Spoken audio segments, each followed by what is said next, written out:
कोशिका होती है जिसको हम सेल बोलते हैं। सेल से जी, सेल से मिलके हमारे टिश्यूज बनते हैं और टिश्यूज जो है मिलकर एक ग्रुप ऑर्गन को बनाते हैं और ऑर्गन सभी मिलकर एक सिस्टम को बनाते हैं और ये सारे सभी सिस्टम्स मिलकर हमारे एक बॉडी को बनाते हैं, एक शरीर को बनाते हैं। तो इन्हीं के बारे में ही हमने सब कल सिर्फ उनके नाम ही पढ़े थे डिटेल्स में, अब हम आज स्टार्ट करेंगे। तो आज का हमारा जो फर्स्ट टॉपिक है अब वो है, हम कोशिका के बारे में पढ़ेंगे। तो कोशिका क्या है, सेल क्या है, बेसिकली हमारे शरीर की सबसे छोटी इकाई। तो बेसिकली ये जो सेल है इसको सबसे पहले एक हमारे साइंटिस्ट हुए थे रॉबर्ट हुक, उन्होंने इसकी जो है खोज करी थी। तो उन्होंने कुछ स्टडी कर रहे थे तो एक कॉर्क पड़ी थी उनके पास, कॉर्क की जो कांच की बोतल में जो ढक्कन होता है, तो उनकी बट कुछ ऐसा उनका जिज्ञासा हुई तो उन्होंने उसको लेकर माइक्रोस्कोप के नीचे देखा। तो उन्होंने उसमें देखा कि जैसे मधुमक्खी का छत्ता होता है ऐसे वो कॉर्क बहुत छोटी छोटी चीजों से बनी थी। वहां पर इस चीज को इजाद किया गया कि हर कोई चीज जो है वो कुछ ना कुछ उसकी छोटी इकाई से बनती है और उस छोटी इकाई का जो नाम दिया गया था वो सेल दिया गया था। सेल वर्ड सबसे पहली बार रॉबर्ट हुक ने यूज किया था। तो वो सन 1665 की बात है, 1665। तो सेल हमारी बॉडी की सबसे छोटी फंक्शनल यूनिट, सबसे छोटी इकाई है। और सेल्स जब एक ग्रुप में इकट्ठे हो जाते हैं, एक जैसे दिखने वाले, एक जैसे काम करने वाले, वो टिश्यूज को हम उनको बोलते हैं, या हिंदी में हम टिश्यूज को ऊतक बोलते हैं। जब जब टिश्यूज भी ग्रुप बना लेते हैं तो ऑर्गन्स बनते हैं और इस तरह से हमारे शरीर की रूपरेखा होती है। तो अब हम अगर कोई एंट्री करे तो प्लीज मैम करवा दीजिएगा। तो अब हम सेल के बारे में समझेंगे। तो सेल को समझने के लिए हम सेल को जो है तीन मुख्य भाग में इसको समझते हैं। एक है इसका सेल मेम्ब्रेन या प्लाज्मा मेम्ब्रेन भी बोलते हैं, फिर एक होता है साइटोप्लाज्म और एक है उसका न्यूक्लियस। तो प्लाज्मा मेम्ब्रेन या सेल मेम्ब्रेन उसकी सबसे बाहरी जो है जो बाउंड्री हम कह सकते हैं सेल की, वह है। तो सबसे ये चारों ओर से ये सेल को घेरे रहती है। एक मिनट आगे देखते हैं। मतलब यहाँ पे इसके आउटर लेयर होती है क्या ये? जी, आउटर लेयर है ये? आउटर लेयर है जो चारों ओर से एक झिल्ली होती है जो सेल की तरफ, उसको हम सेल मेम्ब्रेन बोलते हैं, आउटर लेयर इसको कह सकते हैं। बेसिकली इसका काम होता है कि उसकी प्रोटेक्शन करना, हर कोई भी नहीं तो अंदर बाहर कोई भी सच आ सकता है, तो ये एक तरह से उसकी जो है रोकथाम करती है और ये उसकी प्रोटेक्शन करती है। ठीक है।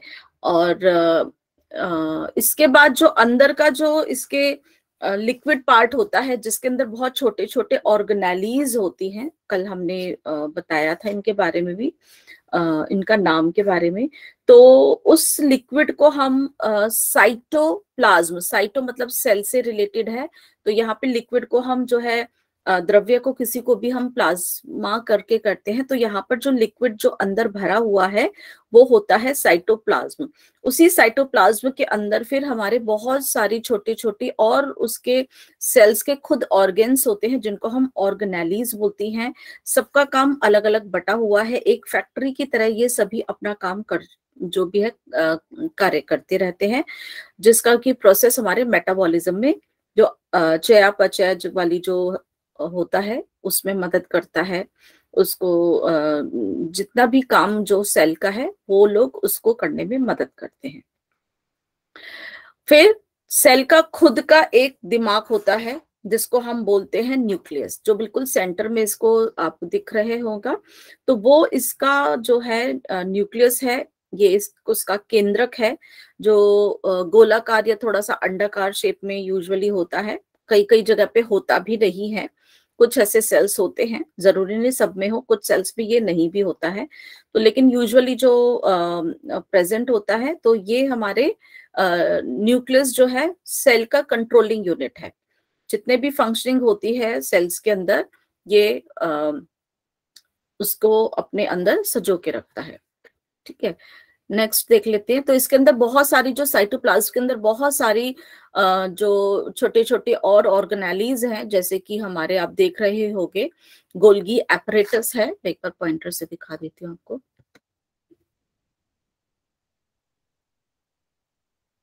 ये गोल्गी एपरेटस, ये फोल्ड्स में आपको दिख रहे होंगे, ये गोल्गी एपरेटस है। ये पेरिऑक्सिसोम है। ये हमारे जो ब्लू कलर के जो आपको दिख रहे हैं, ये हमारा माइटोकॉन्ड्रिया है। कुछ सेंट्रियोल्स हैं, छोटे छोटे डॉट्स करके सेंट्रोजोम है यहाँ पर। ये हमारा जो शेप का जो आपको दिख रहा है, ये लाइसोसोम्स हैं। ब्राउन कलर के डॉट्स होते हैं, यहाँ पे भी हैं और इनके ऊपर भी चिपके हुए, ये हमारे राइबोसोम्स होते हैं। ये जो ऑरेंज कलर के जो फोल्ड्स आपको दिख रहे हैं, ये हमारे एंडोप्लाज्मिक रेटिकुलम होता है। जिसके ऊपर राइबोसोम्स नहीं चिपके हुए वो स्मूथ होता है, और जिसके ऊपर राइबोसोम्स ये चिपके हुए हैं वो हमारा रफ होता है, क्योंकि उसकी वजह से वो थोड़ा सा ऊपर खापड़ हो जाता है। तो ये हमारे साइटोप्लाज्म जो इसका लिक्विड है, ये हमारे इसके अंदर ये सारी ऑर्गेनेलीज होती हैं। ठीक है। अब अभी मैंने जैसे बताया था यहाँ पर कोशिका के बारे में बताया है। तो cytology is a basically the study of the cell. Cyto जो होता है वो सेल को हम कहते हैं, और लोगस इज द स्टडी। तो study of the cell is basically known as a cytology. तो हम जो भी कोशिका के बारे में अब डिटेल में हम जो भी पढ़ेंगे, उसके एक एक ऑर्गेनेलीज के बारे में, उसको हम साइटोलॉजी कहते हैं। ओके। तो इसके अलावा जो हम बात करेंगे, वो हम बात करेंगे कि सेल कैसे काम करता है, फिजियोलॉजी। जैसे कि फिजियोलॉजी का मतलब कल हमने बताया था, physiology is the study of the functioning of any मतलब ऑर्गन और एनी पर्टिकुलर सेल टिश्यू। तो फिजियोलॉजी होती है जो जो जो चीज है वो कैसे काम करती है। फिर हम इनके कुछ बायोकेमिस्ट्री की भी बात करेंगे कि वो चीजें बनती कैसे हैं। कुछ केमिकल्स या कुछ हमारे मिनरल्स होते हैं जिनसे हम ये जो चीजें बनती हैं उनके बारे में डिस्कस करेंगे, और साथ ही साथ जो जेनेटिक जो हेरिडिटी का बात हम करते हैं उसको भी हम यहाँ पर पढ़ेंगे।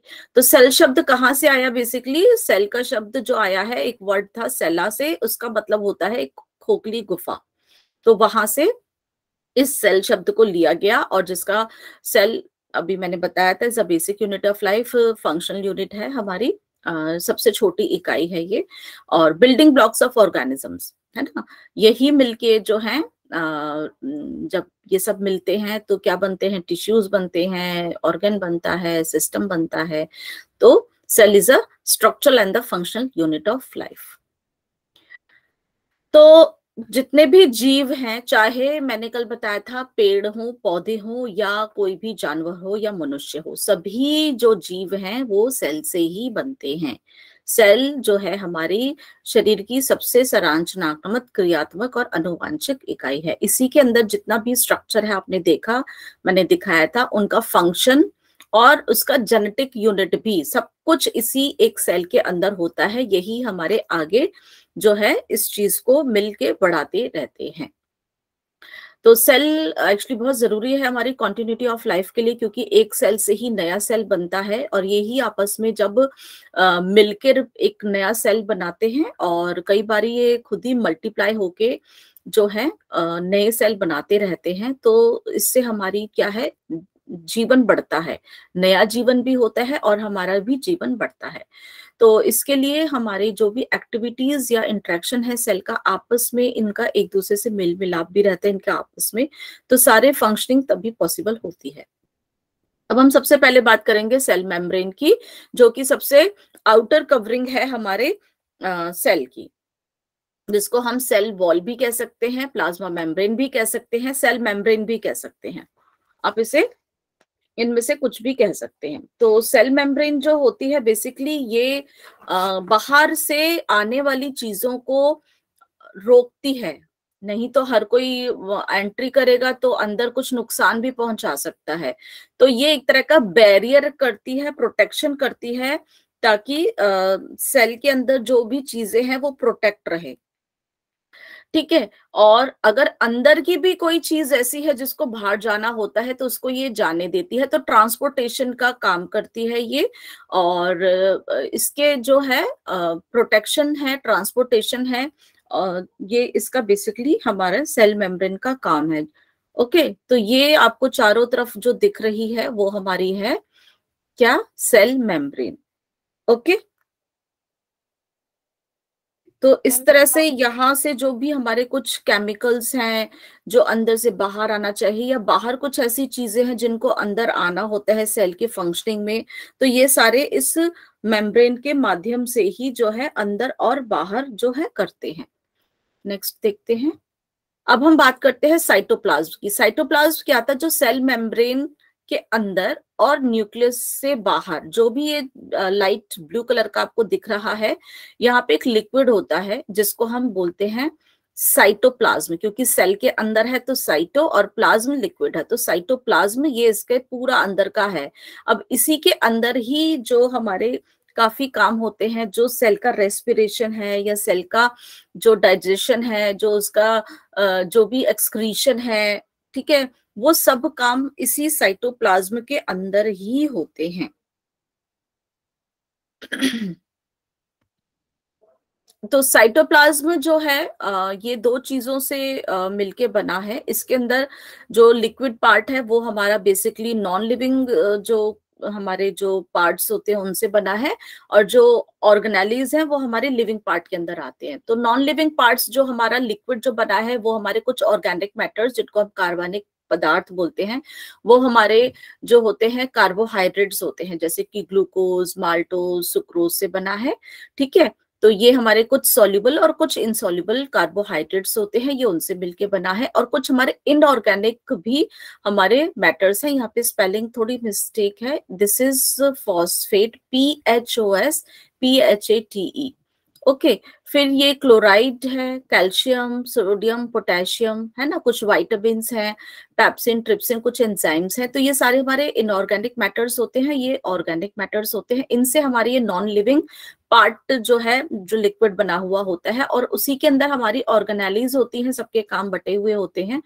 तो वो हमारे हैं, जैसे कि हमने उनके बारे में पढ़ा, जो साइटोप्लाज्म, प्लाज्मा मेम्ब्रेन तो है ही, एंडोप्लाज्मिक रेटिकुलम होता है, गोल्गी अपरेटस है, माइटोकॉन्ड्रिया जिसे हम पावर हाउस कहते हैं, लाइसोसोम को सोसाइटल बैग्स बोलते हैं, राइबोसोम्स थे आपने देखे थे, सेंट्रोसोम, कुछ वेल्वुलर्स होते हैं, ग्रेन्यूल्स होते हैं, ये सारे हमारे इसके लिविंग पार्ट हैं, और जो नॉन लिविंग पार्ट है वो हमारे मैटर से बनते हैं। अभी हम यहाँ पे डायरेक्ट जो है माइटोकॉन्ड्रिया पे ही इन्होंने ले लिया है। तो माइटोकॉन्ड्रिया जो था हमारा, आपने देखा था, मैं उसकी पिक्चर दोबारा दिखा देती हूँ आपको।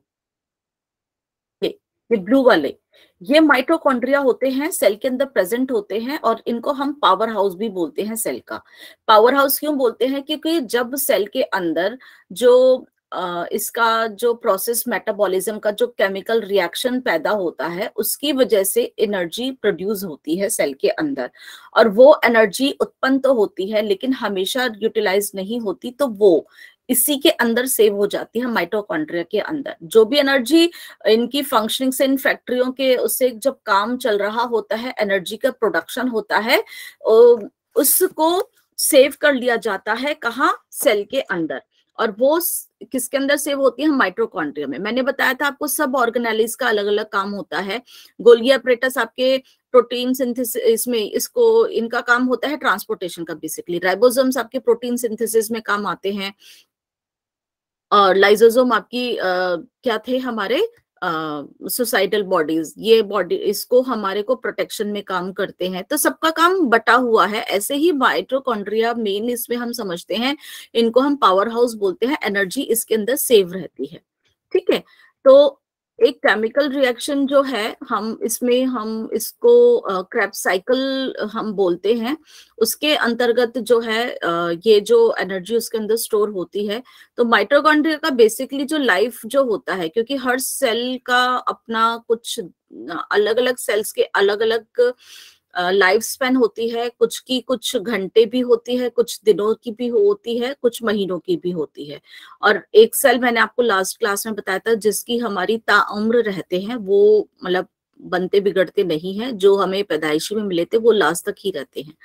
तो यहाँ पर हम माइटोकॉन्ड्रिया की बात करेंगे तो यहाँ पर उसका जीवन काल जो है 5 से 10 दिन के बाद होता है, वो अपने आप ही ऑटोमेटिकली या तो नए बन जाते हैं और डिस्ट्रॉय हो जाते हैं। उनका साइज यहाँ पर बताया गया है जो है माइक्रोमीटर है, 3 से 5 माइक्रोमीटर है वो उनकी लंबाई होती है। चौड़ाई जो है 0.5 से लेके 2 माइक्रोमीटर तक हो सकते हैं। वही अब माइटोकॉन्ड्रिया का काम क्या है कि इलेक्ट्रॉन अभिगमन तंत्र के द्वारा एटीपी का संश्लेषण होता है। यहाँ पर जो है हमारी जो हमारा जो हमारा प्रोसेस जो होता है चयापचय का, उसमें हमारी एनर्जी बनती है और वो हमारी यहाँ पर स्टोर होती है। इसी के साथ साथ यहाँ पर फैट का, वसा का ऑक्सीडेशन होता है, उसको यहाँ पर जो है एक तरह से उसको भी यहाँ पर तोड़ के उसको प्रिजर्व किया जाता है। और उधर ही जो है, हाँ जी मैम, आपने एक अभी वर्ड यूज करा था, कौन सा? चय, चय वाला, चयापचय, मेटाबॉलिज्म। इंग्लिश में उसको मेटाबॉलिज्म का प्रोसेस बोलते हैं और हिंदी में चयापचय बोलते हैं। मेटाबॉलिज्म का मतलब होता है कि एक केमिकल रिएक्शन होता है जिससे कि आपकी एनर्जी बनती है और वापस वही एनर्जी यूटिलाइज भी होती है। तो उसके दो पार्ट्स होते हैं, कैटाबॉलिज्म एंड द एनाबॉलिज्म। तो कैटाबॉलिज्म एनाबॉलिज्म मिलके ही आपका मेटाबॉलिज्म का प्रोसेस करते हैं। हमारा शरीर जो काम करता है, ऊर्जा बना भी रहा है और ऊर्जा खर्च भी कर रहा है, ठीक है ना। अगर माइटोकॉन्ड्रिया एनर्जी सेल अगर आपका एनर्जी बनाता है तो उसको खुद के कार्य करने के लिए भी एनर्जी वो चाहिए होती है। This is the process of the metabolism, जिससे कि हमारे कार्य जो है शरीर हमारा कार्य करता है। तो हिंदी में उस प्रोसेस को हम चयापचय बोलते हैं और इंग्लिश में मेटाबॉलिज्म बोलते हैं। उसी के माध्यम से हमारे शरीर के अंदर एनर्जी क्रिएट होती है जिसको कि हम एटीपी बोलते हैं, एडिनो ट्राइफॉस्फेटेज। ये हमारी प्रिजर्व हो जाती है माइटोकॉन्ड्रिया के अंदर। तो माइटोकॉन्ड्रिया को इसीलिए पावर हाउस बोला जाता है। बहुत सारी एनर्जी सेव होती है। जब हमें मैक्सिमम एनर्जी की जरूरत होती है तो माइटोकॉन्ड्रिया उस एनर्जी को रिलीज कर देता है। जैसे अभी मैं बैठी हूँ आराम से तो एक नॉर्मल फंक्शनिंग है, लेकिन अगर मैं तेजी से भागने लगूं, मेरी बॉडी को ज्यादा एनर्जी की जरूरत पड़ेगी। तो क्या होगा, माइटोकॉन्ड्रिया उस एनर्जी को रिलीज करेंगे ताकि मेरी जो एनर्जी की पूर्ति हो सके, मुझे कमी ना आए। ठीक है, तो this is the process basically. तो माइटोकॉन्ड्रिया अपने में अंदर को energy in the form of ATP preserve करके रखता है और जब हमें ज्यादा जरूरत होती है एनर्जी की तो यहाँ से एटीपी रिलीज होता है। वो फिर किसी और फॉर्म में ही होता है, वही काफी सारे केमिकल रिएक्शन है। अभी सिंपल आप इतना ही समझिएगा, वो एनर्जी हमें मिल जाती है तो इसलिए उसको क्या बोलते हैं हम, पावर हाउस। वहीं पर ही फैट का भी जो है प्रोसेस शुरू होता है कि जो हमारे शरीर के अंदर है वो हमारे लिए यूटिलाइज हो जाए। माइटोकॉन्ड्रिया के अंदर ही हमारे स्टेरॉइड्स भी प्रिजर्व रहते हैं। स्टेरॉइड्स एक तरह से हमारे केमिकल मैसेंजर्स आप कह सकते हो, तो वो भी हमारे को कई बार जरूरत होती है तो वो भी इसके अंदर प्रिजर्व होते हैं।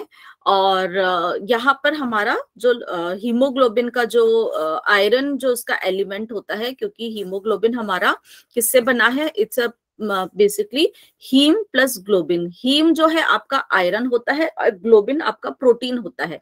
तो इसका जो आयरन पार्ट भी यहाँ पर जो है प्रिजर्व रहता है। ठीक है मैम, एक क्वेश्चन है, लास्ट स्लाइड में लिखा था स्टेरॉइड का, उसमें लिखा हुआ संश्लेषण, तो संश्लेषण में सिंथेसिस होता है, आपने बोला प्रिजर्व रहता है, तो इज इट सिंथेसिस में मतलब ये है कि उसकी जो फॉर्मेशन में ही वहां पर उसको जब होती है तो वहीं पर ही उसको अपने अंदर उसको प्रिजर्व मतलब वहीं पे रख के उसका ही तभी प्रोसेस करता है। अगर वहां रुकेगा ही नहीं तो उसकी फॉर्मेशन में नहीं, मतलब उसको जब कोई चीज रुकेगी तभी वो उसको आगे पूरी तरह से हमारे शरीर में उपयोग में है तब उसको कर पाएगा। ठीक है, स्टोर की बात नहीं मैं कहूंगी कि स्टोरेज नहीं है। तो वहां पर यह है कि जब किसी चीज को सिंथेसिस करना होता है कि वो वहां पर रुकेगी तभी उस चीज को हमारी बॉडी के यूटिलाइजेशन में, उसकी फॉर्मेशन में जो है एक तरह से आप उसको मदद कर पाओगे। Okay, so we can say कि स्टेरॉइड सिंथेसिस होता है हाँ हाँ हाँ, ऐसा हाँ, आप ये कह सकते हो। तो हमारी बॉडी के अंदर उसकी जब फॉर्मेशन की उसकी जरूरत होती है तो यहाँ पर वो माइटोकॉन्ड्रिया के अंदर ही होता है। ऐसे ही उसका जो आयरन पार्ट होता है वहां पे भी वो सिंथेसिस के लिए ही वहां पर इस तरह से वो काम वहीं पर ही होने को होता है। Okay okay ma'am, thank you.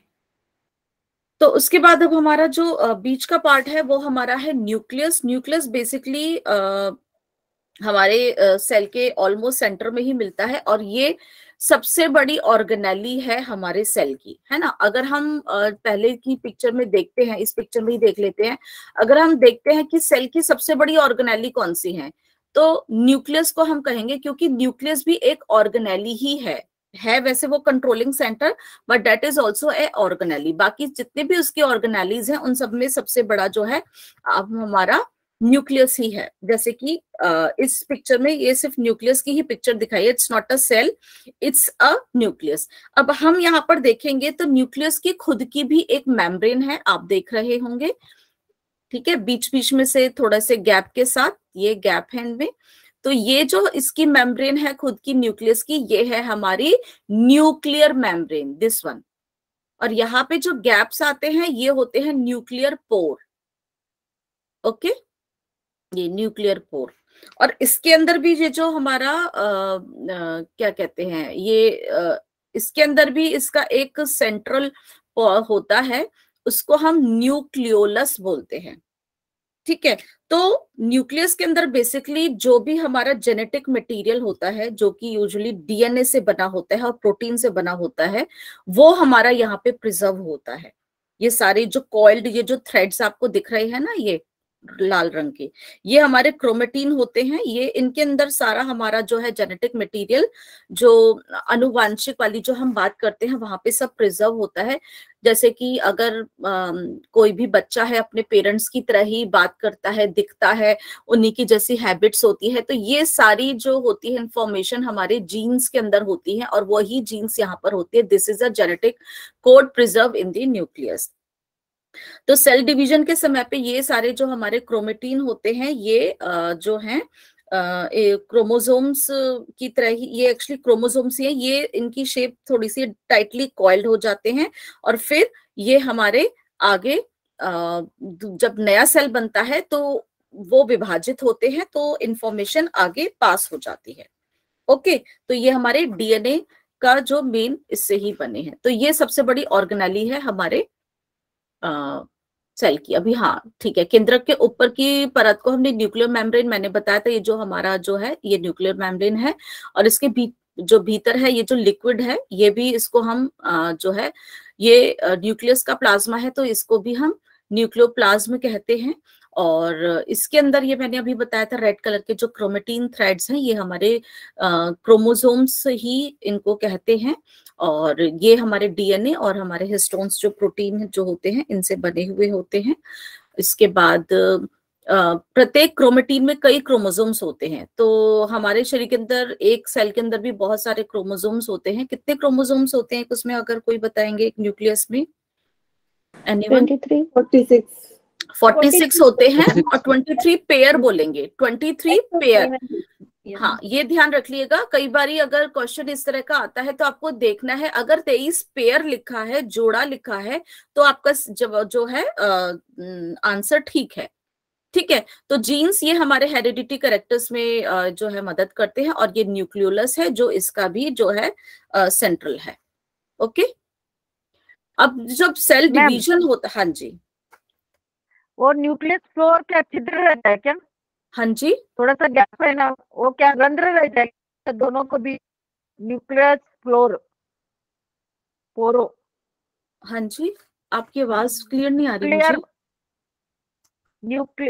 Nucleolus, nuclear, हाँ न्यूक्लियर। मुझे आवाज क्लियर नहीं आ रही है, अगर कोई प्लीज इनकी बात को मेरे तक पहुंचा दे। मैम न्यूक्लियर पोर के बारे में पूछ रही है।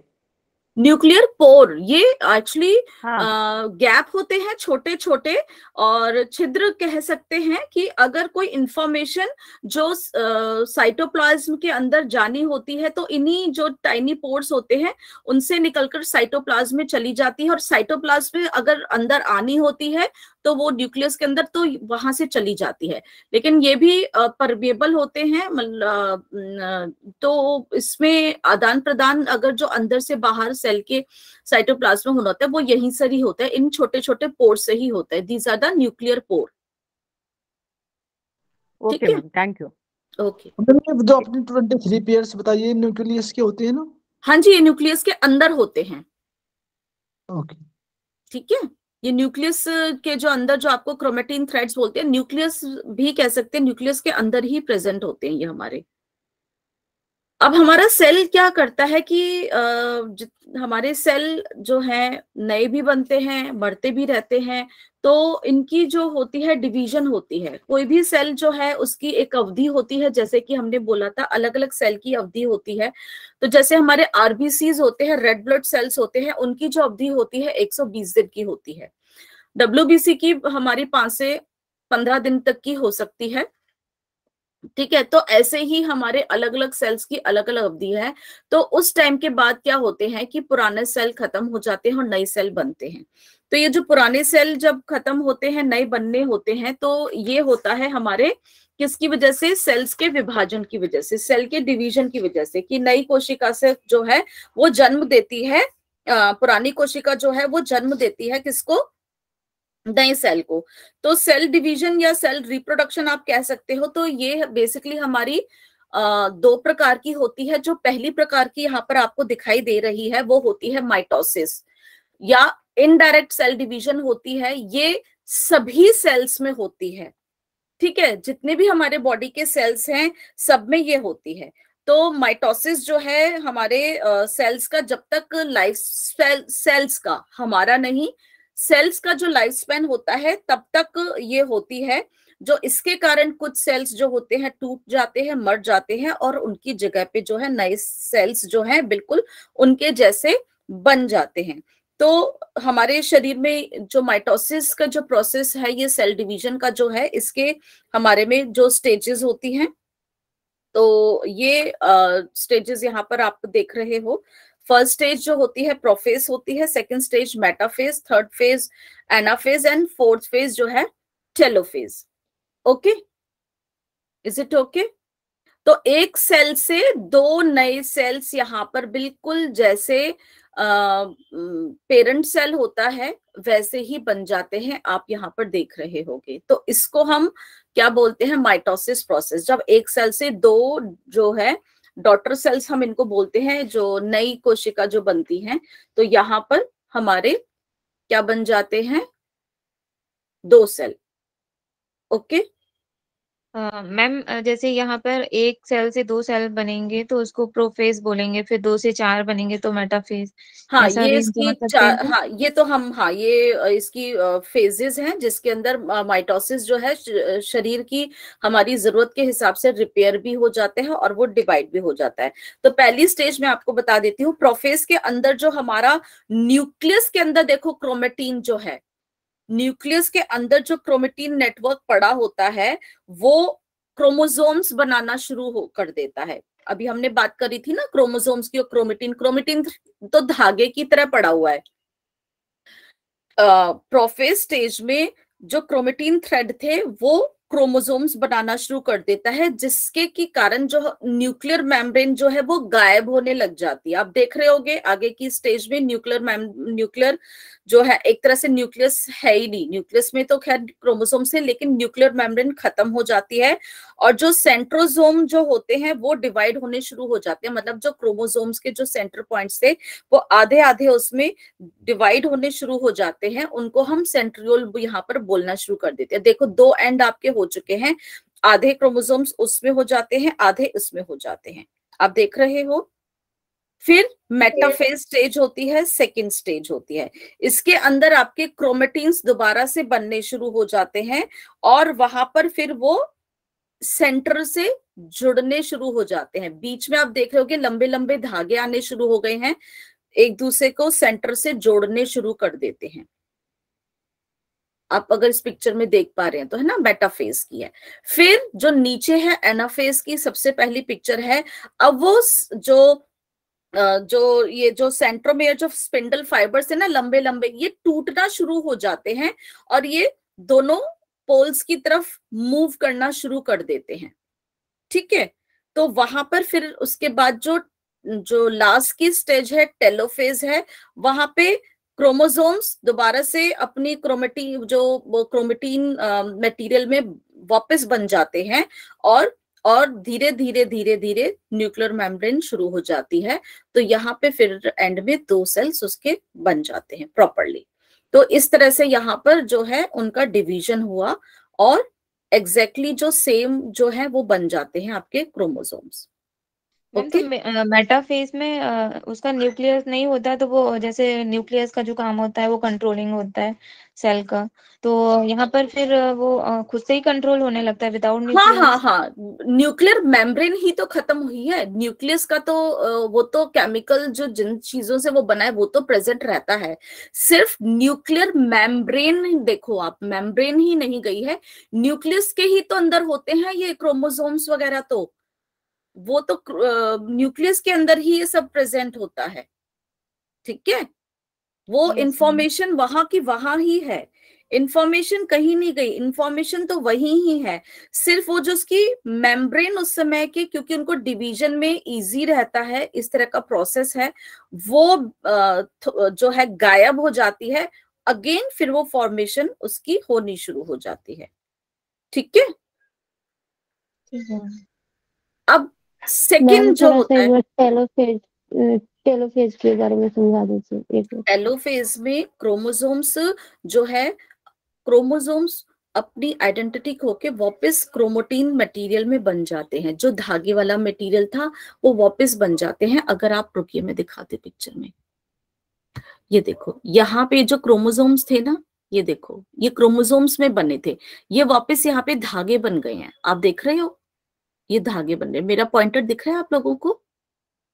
यस मैम, जी है ना, ये क्रोमोसोम्स में मेरा नहीं दिख रहा pointer, this is a pointer, आप दिख रहा मैम। वो कलर शायद इस वजह से लग रहा होगा।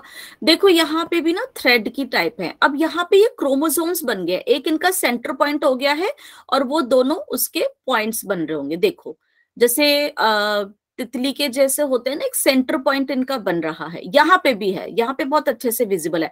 अब टेलोफेज में वो सेंट्रल जो था ना इनका, वो खत्म हो जाता है और सेंट्रोमेयर इसको हम बोलते हैं, और ये वापस क्रोमेटिन थ्रेड बन जाते हैं। और जब 2 न्यूक्लियस अलग अलग बन जाते हैं तो ऐसे ही क्रोमेटिन थ्रेड की इन उसमें प्रिजर्व हो जाते हैं।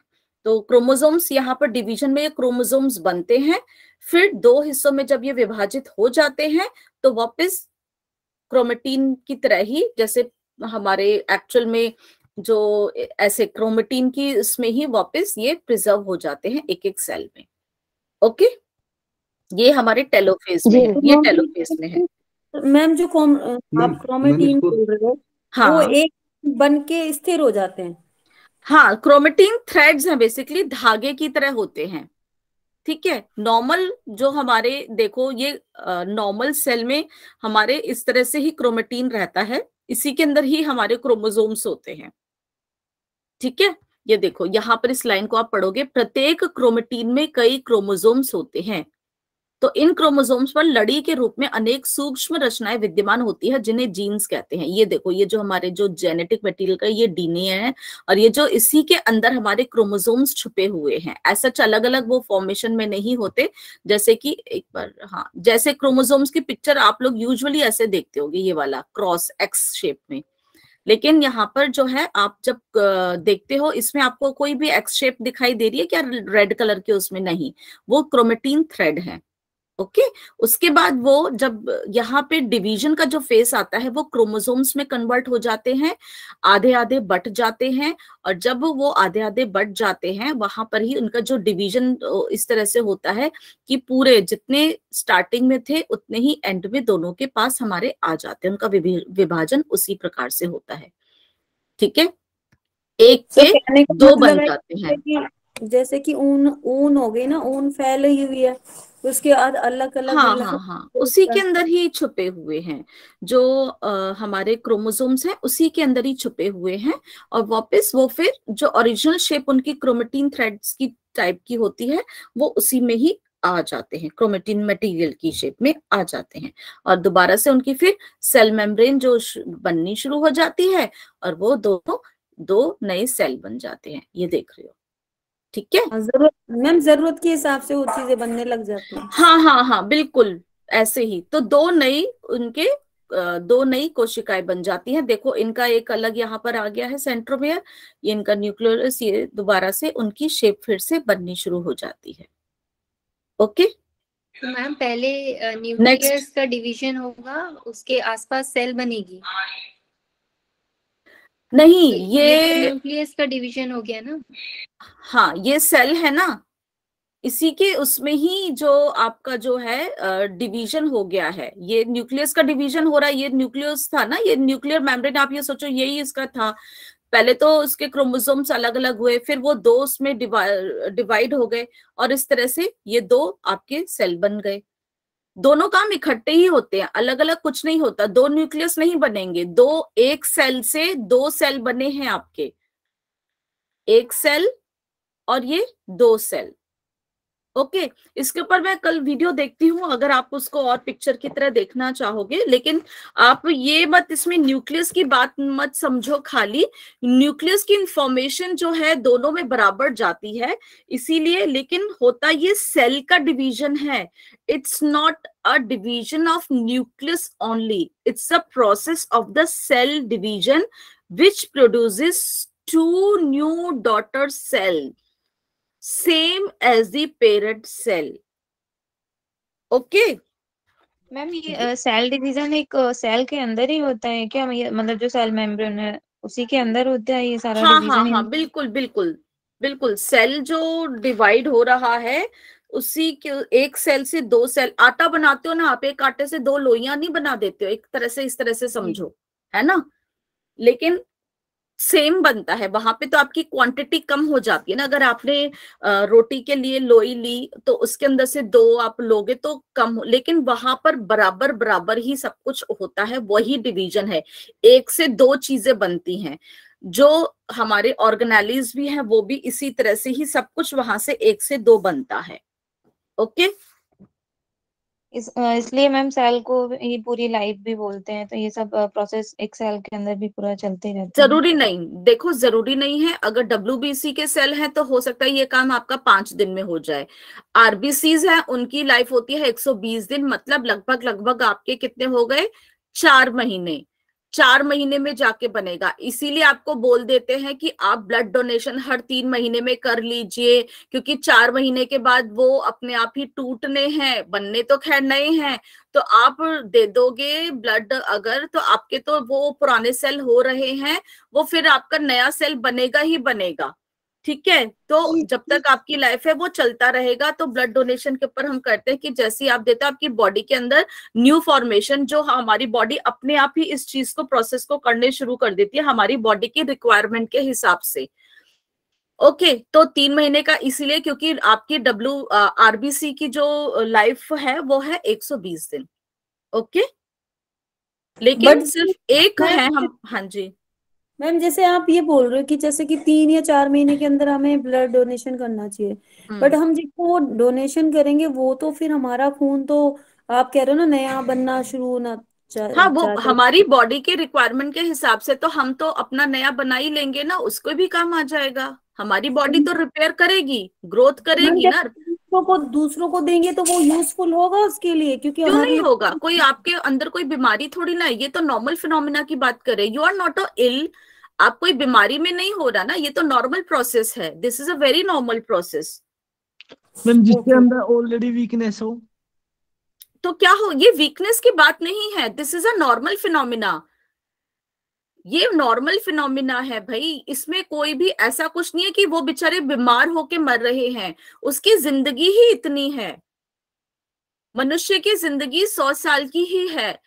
थोड़ा बहुत ऊपर नीचे होगा तो ऐसा तो नहीं है कि भाई वो ठीक है, वो उनका लाइफ खत्म हो रहा है, तो इसका मतलब ये नहीं है कि हमारी तरह कि हम कमजोर हो जाते हैं, बूढ़े लाचार हो जाते हैं। It's not like the cells की अपनी एक्टिविटी होती है, जब उनको होता है वो अपने आप ही शेड ऑफ हो जाते हैं। तो बिफोर द शेडिंग ऑफ, उसके बाद अपना ही आप दोगे तो आपकी बॉडी अपने आप से ही उसको और डिवाइड कर लेगी अकॉर्डिंग टू योर नीड, क्योंकि रिपेयरिंग भी होती है आपकी बॉडी के अंदर। जहां पे आपको जरूरत होती है बॉडी खुद रिपेयर भी कर लेती है ना। आपको कमी आ रही है, आप तो कर लोगे, उसका भी फायदा हो जाएगा। ब्लड देना चाहिए। जो डायबिटीज वगैरह की सिचुएशन होती है उसमें फिर आई थिंक शायद ब्लड डोनेट का फिर देखिए उन चीजों को अभी आप रख दीजिए। हम नॉर्मल फिनोमिना की बात करें बेटर है। We will not discuss about the disease को, हम अभी रहने देते हैं। उनके अंदर बहुत सारी, इसीलिए ब्लड चेक करके ही चढ़ाया जाता है ना। ब्लड को चेक भी किया जाता है, वो अलग बात है। हाँ। ब्लड ग्रुप भी सेम नॉर्मल इंसान, हम नॉर्मल फिनोमिना की बात कर रहे हैं सिर्फ कि जो नॉर्मल हमारे शरीर में प्रतिक्रिया चल रही है। आप लोगों में, मेरे में, सब में ही ये अभी काम चल रहा है। नए सेल बन रहे हैं मेरे बोन मैरो में, जो पुराने हैं वो मेरे जाके स्प्लीन में डिस्ट्रॉय भी हो रहे हैं। ये चल रहा है, जरूरी नहीं है कि मैं कोई बीमार हूं या मैं वो नॉर्मल है, ये सब चलता रहता है, ठीक है ना। अलग अलग सेल का, मैं सिर्फ नहीं, बोन सेल्स हैं आपके, हर सेल आपके शरीर में, उसके अंदर कुछ मर भी रहे हैं, कुछ पैदा भी हो रहे हैं राइट नाउ, और ऑल्सो ये सब फिनोमिना चल रहा है। तो ये सभी सेल्स के अंदर होता है माइटोसिस का। ओके मैम, जैसे आपने बताया कि एक सेल्स की जो एज होती है वो 3 से 4 मंथ होती है। नहीं, मैंने ऐसा नहीं कहा। अलग सेल की अलग लाइफ होती है, सभी सेल्स एक जैसे का नहीं होता। हर सेल का अलग है, हर सेल का अलग है, किसी का कुछ है, किसी का कुछ है, ठीक है। ओके मैम, जैसे कि कुछ सेल्स हम लोग जिम वगैरह करते हैं तो ऐसा भी हो सकता है कि ज्यादा वजन उठाने से सेल्स फट जाते हैं? नहीं, ऐसा कुछ नहीं है। हाँ, अगर आप देखो एक लिमिट कंडीशन में करते हो तो आपके मसल सेल होते हैं, अपने आप रिपेयरिंग कर लेते हैं, अपने आप चलता है, वो एक अलग बात है। अगर आप अपनी बॉडी के ऊपर स्ट्रेस दोगे, यहाँ पर मैंने अभी बोला हम सिर्फ और सिर्फ नॉर्मल फिनोमिना की बात करें। अगर कोई छोटा बच्चा भी है, वो कुछ नहीं करता, उसके में भी ये काम चल रहा है, ठीक है। और कोई एडल्ट है, उसमें भी ये काम चल रहा है। कोई प्रेग्नेंट लेडी है, उसमें भी ये काम चल रहा है। कोई जो टीनेजर है, उसमें भी ये काम चल रहा है। आपके लाइफ का आप कैसा काम करते हो, आपका वे ऑफ लाइफ स्टाइल कैसे, उसको अभी हम साइड पे रखते हैं। This is a very normal phenomena. हमारे शरीर के अंदर सभी सेल्स इसी तरह से जो है विभाजित होते रहते हैं और एक से नए सेल बनते रहते हैं, तभी हमारी बॉडी की ग्रोथ भी होती है। बच्चे से जो है कोई भी एडल्ट ऐसे ही नहीं बनता। This is because of the division of the cell. अब एक तरह की और डिवीजन को हम यहाँ पर पढ़ते हैं, that is a cell division, जो है हमारी मियोसिस, ठीक है मैम। ये जो, हाँ जी, मेरा एक क्वेश्चन था। जैसे आपने बताया अभी कि 120 दिन आरबीसी की लाइफ रहती है, तो जैसे कि मान लो मेरी वो आरबीसी की लाइफ कंप्लीट होने वाली है 120 दिन, और अगर मैं ब्लड डोनेट करती हूँ तो किसी और की बॉडी में जाके काम करता होगा? करता है, वो वहां पे जाके डिवीजन शुरू हो जाएगा ना, उसको भी फायदा होगा और आपकी बॉडी अपने हिसाब से नए और बना लेगी, आपकी बॉडी नए बना लेगी। ऐसा वो आप मत सोचो कि जो आपको ब्लड उनको जा रहा है वो सारे वो ही ब्लड जाएगा कि जो मरने वाले सेल्स होंगे, ऐसे नहीं ना। मिक्स होता है ना, सभी एक साथ तो पैदा नहीं हो रहे, सभी एक साथ तो नहीं हो रहे हैं ना, तो वो उसकी हमारी बॉडी रिपेयरिंग के हिसाब से भी उनकी प्रोडक्शन कर लेती है। That is the thing actually. Ma'am एक उदाहरण से ऐसे समझ सकते हो, जैसे कि हमारा ब्लड हमने डोनेट कर दिया, अब जिसको जरूरत है उसके अंदर तो ब्लड है नहीं, तो उसके अंदर जैसे जाएगा तो हमारा टिश्यू सब उसके शरीर में काम करने लगेगा। जैसे एग्जांपल, जैसे हम भूख लगा किसी को, तो उसके पास में खाना है, तो 2 आदमी का खाना है, एक आदमी अपना खाना तो थोड़ा बहुत खा लिया, उसी में सो दूसरे आदमी को खिला दिया, तो दोनों का पेट भर गया, इसका भी ऊर्जा बन गया, उसका भी बढ़ने लगेगा। हाँ, वही एक तरह से कह सकते हो ना कि दोनों का ही काम हो जाएगा। इसलिए मैंने एग्जांपल दिया, मैं और भी सेल्स का एग्जांपल दे सकती थी, बिकॉज जो लाइफ जो है उसका लाइफ स्पेन जो खत्म हो जाएगा 1 महीने के बाद, 3 महीने का हमने अभी है, तो उसका भी बॉडी के अंदर जो है उसकी नीड पूरी हो जाएगी और आपके बॉडी के अंदर आपकी क्षमता है, आपकी बॉडी फिर उसको रिपेयर कर ही लेगी। ठीक है ना, तो आप इस एग्जाम्पल से भी इसको समझ सकते हैं। मतलब ये मतलब मेन क्वेश्चन ये था कि जैसे कि आप ये बोल रहे हो कि आरबीसी की जो अवधि होती है 4 मंथ्स की होती है। हाँ। फिर तो जैसे कि हम किसी को कुछ कहने का मतलब ये है कि अगर हम किसी को चीज दे रहे हैं तो अच्छी देना, तो अगर तो हमारा खराब थोड़ा नहीं, वो गंदी है क्या? ऐसा कुछ मैम नहीं है ना, यही आप समझ नहीं रहे हो। मैम, लेकिन अभी ये किसको पता है कि इतने टाइम बाद मरेगी? किसी को नहीं पता ना, जो अंदर हो रहा है वो सब चीज। वही मैं आपको कह रही हूँ, सभी सेल्स एक साथ पैदा नहीं होते। हमारे शरीर के अंदर सभी अलग अलग स्टेजेस के सेल्स हो रहे हैं। मैंने सिर्फ ब्लड सेल की ही बात नहीं है ना, आपके शरीर के अंदर हर सेल बन रहा है। आपके मसल सेल हैं, आपके बोन सेल्स हैं, आपके शरीर के अंदर जो और जितने सारे हमारे जो ऑर्गन्स है, हमारे कार्डियक उसमें है, हमारे ये सारे हमारे जो जितना भी काम चल रहा है, ये सभी एपिथेलियल सेल हैं, सभी तो हैं, सभी तो चल रहे हैं ना। आप अब सिर्फ ब्लड को ही फोकस मत करो, आप ब्लड डोनेट चलो, बाकी सेल्स तो हैं जो आपके शरीर के अंदर ही रहते हैं ना, उनका भी तो मल्टीप्लिकेशन हो रहा है। बैड नहीं होते, वो गंदे नहीं है, वो बीमार नहीं है ना, ऐसे नहीं। वो इसीलिए कि वो बिल्कुल लास्ट स्टेज पे नहीं, हम 3 मंथ्स की बात करें कि ब्लड डोनेशन आपको कर लेना चाहिए। ठीक है, ऐसा नहीं है कि वो आप बिल्कुल एंड उसमें कह रहे हो कि और या वो बीमार है, वो बीमारी वाला लक्षण नहीं, हम सिंपल सेल की बात कर रहे हैं। नहीं मैम, हमने 7 बार किया है मैम अभी तक। मैम एक और चीज, जैसे सारे के सारे जो ब्लड सेल्स है वो एक ही साथ तो उनका टाइम नहीं कंप्लीट होगा ना, वो तो आगे पीछे होते रहते होंगे। यही आप समझिए, यही हम बात कर रहे हैं कि सभी सेल एक साथ ही नहीं होते और उसको दे रहे गंदी चीज कुछ नहीं है। आप जो है आप हेल्दी हैं, तो ऐसा वो नहीं है कि वो बेचारे, एक उनकी अवधि है जो समाप्त होने वाली है। That's simple. आप ब्लड ही तो डोनेट करते हो और कितने लोग डोनेट कर रहे हैं, और बाकी जो चीजें, बाकी सेल्स भी आप डिस्कस करो, वो भी तो सेल्स हमारी बॉडी में, वो भी अपना रिपेयरिंग कर रहे हैं, उनका काम चल रहा है। हमारी म्यूकस मेम्ब्रेन जो है, कल बात करी थी, चीक सेल्स हैं, तो वो सब काम चल रहा है। आप देखते हो आपकी स्किन उतर जाती है, नई रिपेयर हो जाती है, तो सिंपल फिनोमिना है आपका। आप नाखून है बढ़ते रहते हैं, काट देते हो, चलता ही रहता है ना ये सब तो आपका। ठीक है, ऐसा नहीं है कि वो कुछ गंदा है, मतलब वो बीमार है या इस तरह से। मैम बाकी सेल्स जो है जो जैसे आपने बताया कि बोन सेल्स है या मस्कुलर सेल्स हैं, तो क्या इनका भी टाइम पीरियड जैसे 3-4 मंथ नहीं होगा, उससे कम ज्यादा होता रहता होगा? देखिए, सबकी लाइफ हिस्ट्री है, सभी है, जितने भी सेल है सबका लाइफ स्पेन है, सभी सेल्स का अलग अलग लाइफ स्पेन है, सभी सेल का। तो मैम सेल, जैसे हम किसी को ब्लड डोनेशन करते हैं तो ब्लड फिल्टर होता है, ब्लड ग्रुप होती है, इस पर भी आप कुछ विचार? वही मैं आपको कह रही हूँ ना, आप उन सब बहुत सारी चीजें और होती हैं, सिर्फ मैं एक सिंपल सा एग्जांपल से ही आपको समझाया है, तो वो चीजें भी होती हैं, ऐसे ही तो नहीं आप करते थे ना। तो मैंने सिर्फ, हम आरबीसीज की बात कर रहे थे, तो उस संदर्भ पे आपको समझाया है। ठीक है, प्लेटलेट्स भी तो आप दान करते हो, आजकल बीमारी हो जाती है, डेंगू में आप लोग देते हो, है ना, तो काफी सारी जो होती हैं, तो वो अलग अलग लाइफ स्पेन के हिसाब से करा जाता है। चलिए नेक्स्ट करें क्या हम लोग, बिकॉज टाइम, मैं सोची थी आज सेल हम पूरा कर लेते हैं। Shall I? जी ma'am. Yes ma'am, yes ma'am. अब हम सेल डिवीजन की बात करते हैं। एक सेल की और डिवीजन होती है जो कि होती है मियोसिस। ठीक है, हमने अभी माइटोसिस पढ़ी थी, जो कि हमारे जितने भी बॉडी के सेल्स हैं, वो उनके अंदर जो डिवीजन होता है, एक सेल से जो 2 सेल्स बनते हैं, वो माइटोसिस होती है। और जो मियोसिस प्रोसेस है, ये सिर्फ हमारे जो रिप्रोडक्टिव फेज से जो जुड़े हुए सेल्स हैं, ये सिर्फ उसी में ही होता है। या आप कहोगे कि जो हमारे सेक्सुअल ऑर्गन्स जो होते हैं, ये वहां पर होता है। ऑर्गन्स में तो नहीं कहना चाहिए मुझे, जो एक्चुअली हमारे जो मेल में जो टेस्टिस में स्पर्म्स पाए जाते हैं और जो फीमेल्स में ओवरीज में एग्स के रूप में, वहां पर जो उनका स्पर्म्स का और एग्स का जो हमारे टेस्टिस और ओवरी में जो उनका मल्टीप्लिकेशन होता है, वो मल्टीप्लिकेशन होता है मियोसिस में। यहाँ पर क्रोमोसोम्स का नंबर हाफ हो जाता है, वहां पे इक्वल था।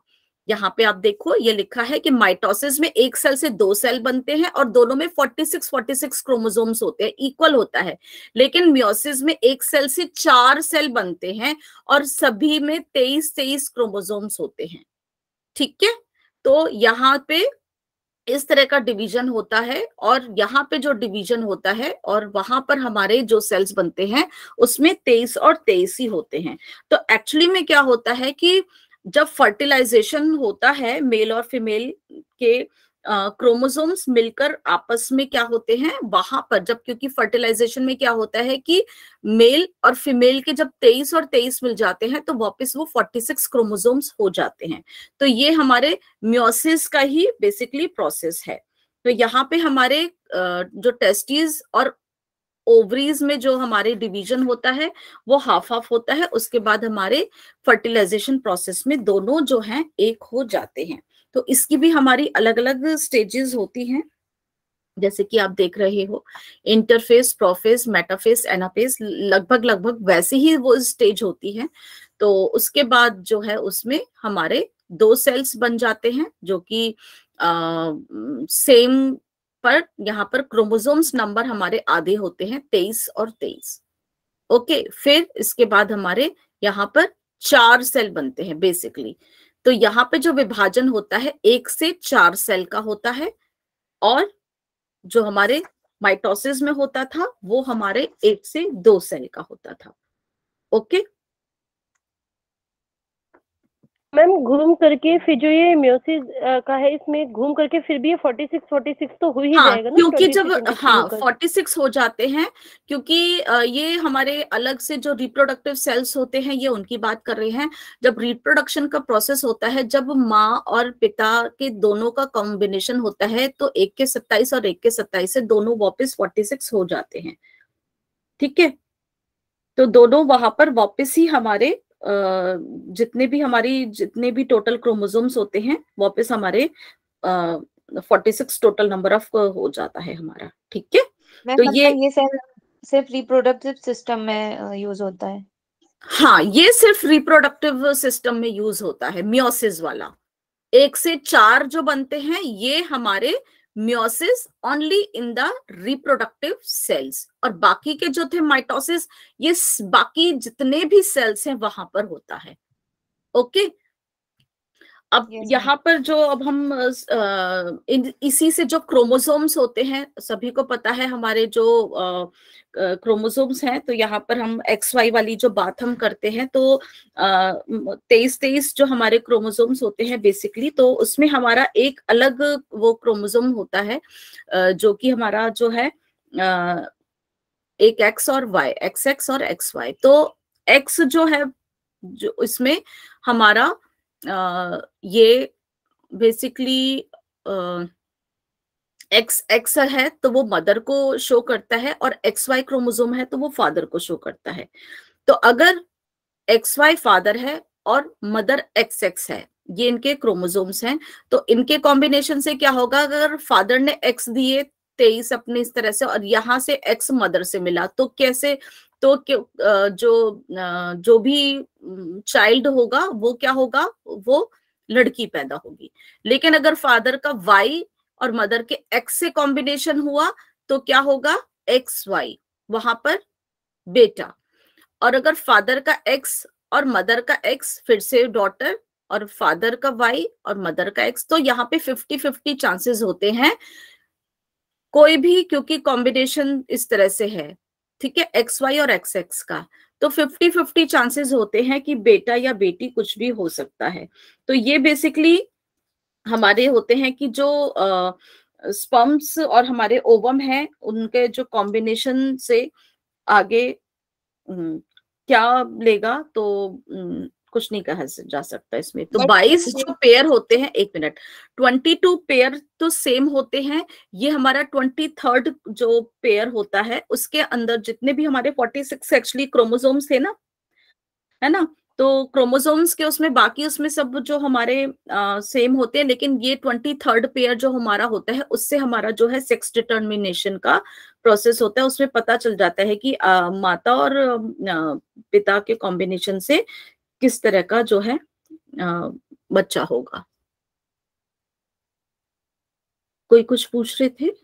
मैं पूछ रही थी कि जो ये फादर पे डिपेंड करता है XY क्रोमोसोम, बिल्कुल मतलब बिल्कुल, मदर के ऊपर तो है ही नहीं, मदर के पास तो दोनों सेम ही है। It depends upon totally and the totally father कि वो एक्स उधर कॉम्बिनेशन होगा या वाई होगा। मदर तो एक्स ही दे रही है, मदर के से नहीं होता। It's totally depend upon the father.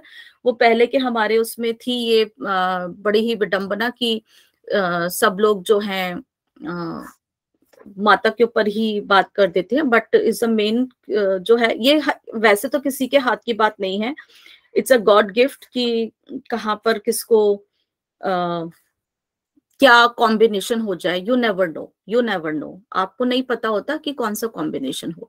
चलिए, तो अब हमने सेल की जो बात करी थी, तो अब हम लास्ट में सेल की जो हम किन्नर पैदा होती है कैसे होती है मैम, ये कौन सा देखिए कॉम्बिनेशन? वो जीन्स की अलग पूरा क्रोमोसोम्स के कॉम्बिनेशन की बात है, वो थोड़ा डीप में चले जाएंगे। अभी वापस हम सेल के ऊपर आते हैं। We will discuss later on, फिर कभी उस टॉपिक पे हम बात करेंगे, ठीक है। तो अभी हम इस टॉपिक को फटाफट कवर करते हैं। अब हम सेल के ऊपर आते हैं। सेल्स की क्या प्रॉपर्टीज हैं? बेसिकली सेल की प्रॉपर्टी क्या है? एक तो उसमें रेस्पिरेशन का प्रोसेस होता है, क्योंकि जब ऑक्सीजन अंदर आती है तभी, और उधर से मेटाबॉलिज्म का ही प्रोसेस जो शुरू होता है, ठीक है। और उसके बाद क्योंकि इसमें हमारा बिना ऑक्सीजन के नहीं होता है, तो वहां पर जब हमारी ब्लड सप्लाई के माध्यम से सेल के अंदर ही हमारा ऑक्सीजन जाता है, तो ऑक्सीडेशन का प्रोसेस होता है, जिससे कि फिर हमारी कुछ वेस्ट मटेरियल भी प्रोड्यूस होते हैं। एसिमिलेशन का मतलब जो है यहाँ पर कि उसकी जो न्यूट्रिशन से ही एक्चुअली सेल की ग्रोथ होती है।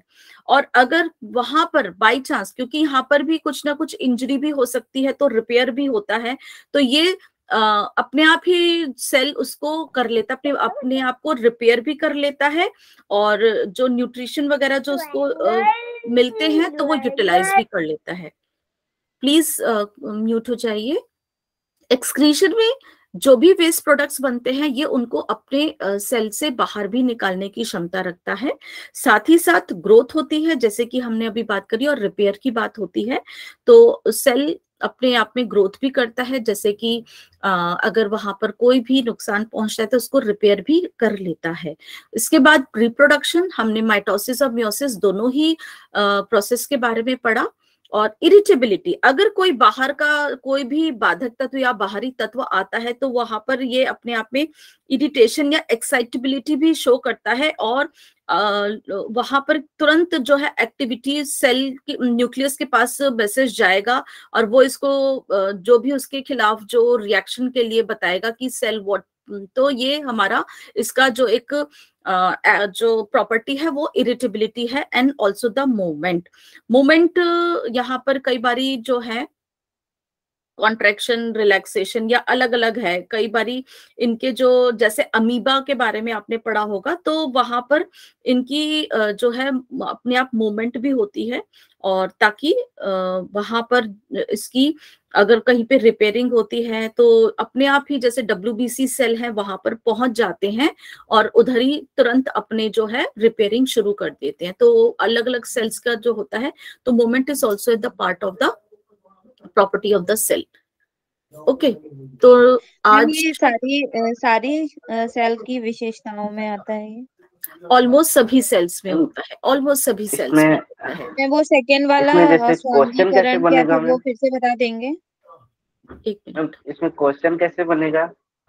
क्वेश्चन करता है वो नहीं, जैसे इसमें अभी पेपर आएगा तो उसमें क्वेश्चन किस टाइप के पूछेंगे? क्वेश्चंस, हैं।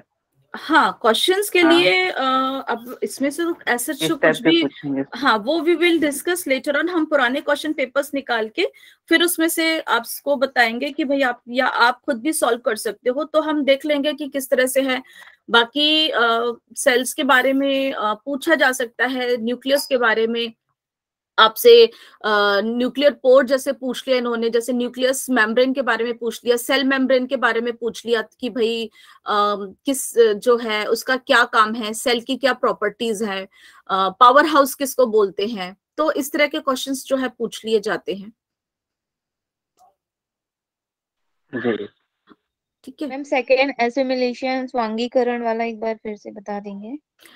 एसिमिलेशन मतलब है कि वो जो भी खाना आता है उसको यूटिलाइज करता है, और अगर उसको कहीं पे उसको क्षति जो पहुंची है वो उसको भी अपने जो है उसकी भी पूर्ति कर लेता है, क्योंकि उसको ग्रोथ करनी है।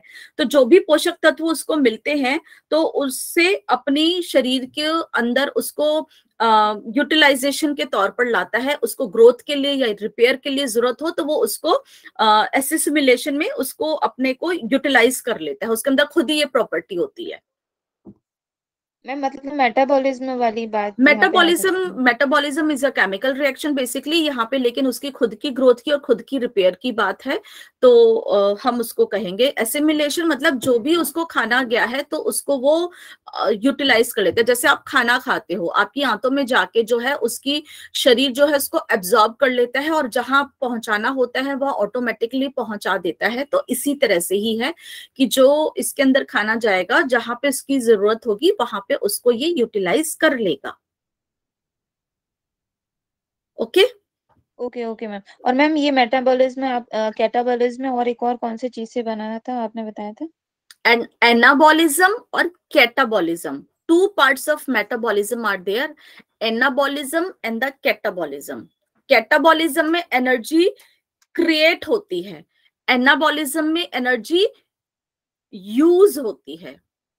ठीक है, दोनों ही these both are the parts of the metabolism. Metabolism में क्या होता है कि जैसे आप देखते हो स्कूटर को, आपको पहले जो स्कूटर आता था ना बजाज चेतक वाला, मैं एक बार रिकॉर्डिंग स्टॉप कर दूं पहले।